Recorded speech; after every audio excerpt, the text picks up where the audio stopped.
Looking ka ba ng bungalow? Pero gusto mo budget-friendly lang. Pero gusto mo rin ng modern, yung maganda. Yes, para sa'yo to. Dito lang to sa may Las Piñas, nasa loob ng subdivision. Meron pa tong 2 to 3 car garage at may pocket garden. Hi, future owner! Welcome to your new house. Napakaaliwalas talaga ng bungalow na to. Mataas din yung ceiling, combined yung living, dining, and kitchen area. Meron tong total of 5 bedrooms.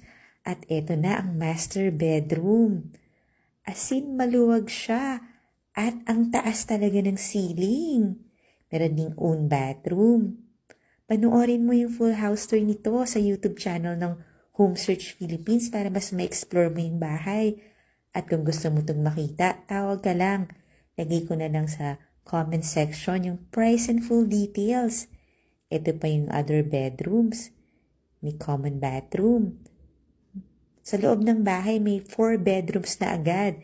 Tapos nasa labas yung helper's room.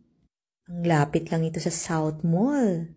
At sa lahat ng mga commercial areas like school, hospital, banks, natawag ka na agad. Malay mo, ito na yung bahay na hinihintay mo.